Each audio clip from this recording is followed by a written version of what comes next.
Ferrari's Charles Leclerc stormed to a home Monaco GP pole position after dominating qualifying, which ended in dramatic fashion as Sergio Perez crashed and Carlos Sainz shunted into him on their last laps. Trying to match Leclerc's superb lap at the start of Q3, Perez slid into the barriers at the Portier's right-hander before Sainz in the other Ferrari then came round the corner and hit the stricken Red Bull. The block track and red flag sealed Leclerc's pole, although such was the Monegasque part of form, it was unlikely it would have been beaten anyway. An untouchable and unflappable Leclerc topped Q1 and Q2 and was 2 tenths faster than his rivals on the first lap of Q3 and was even improving on his final lap before the bizarre stoppage. Sainz, despite hitting Perez, is set to join his teammate on the front row. The Spaniard lamented the late yellow flags when coming round the corner at Portier, where he slammed on the brakes but couldn't avoid the Red Bull.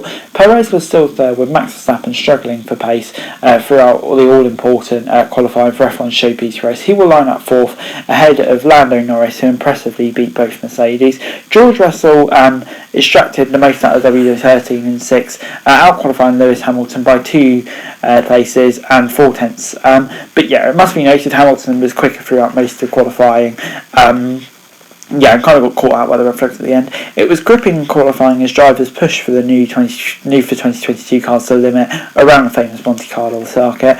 For the first time, with Sebastian Vettel impressing in 9th and Daniel Ricciardo struggling again in 14th. The other major incident in the session came in Q1 as Yuki Tsunoda clipped the barriers, leading to a possibly hasty red flag from the stewards. This ultimately resulted in a shock Pierre Gasly exit in Q1 as his first lap was stopped and he didn't have enough time to complete another lap.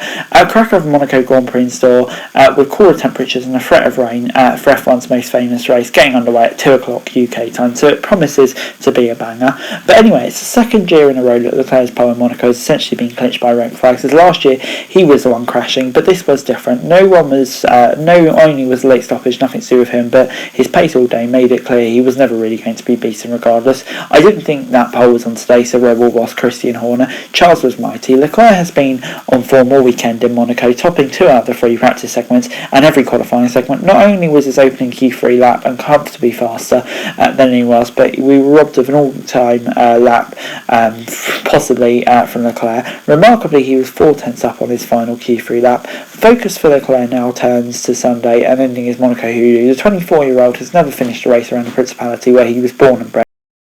Perez was Red Bull's main hope all day in top final practice, but the Mexican was nowhere near Leclerc in Q3 and wasn't on his fast lap before sliding off at Portier before to the tunnel, where he definitely was pushing too hard. He says his Red Bull was damaged, although should be fine for the race. Arguably the bigger Red Bull story was in Verstappen's garage, where the Dutchman uncharacteristically was unable to match his teammate all day. After taking the championship lead off an unlucky Leclerc, Verstappen risked handing it back the race later in Monaco.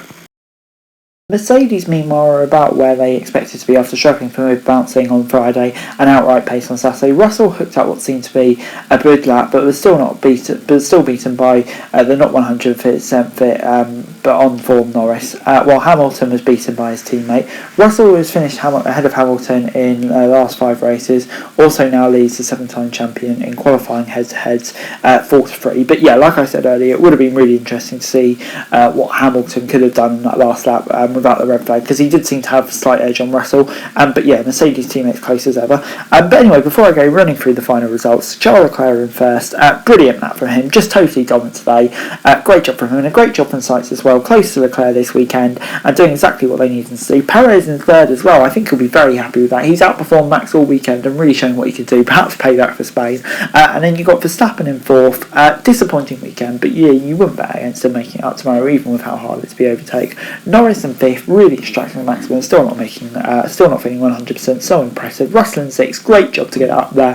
Hamilton in eighth, unlucky, but yeah, Mercedes just off the pace this weekend. Alonso in seventh, I think he'll be very happy with that, as will Vettel in ninth. Both decent results. Ocon, another one driver like Hamilton, that got caught out with the red flags.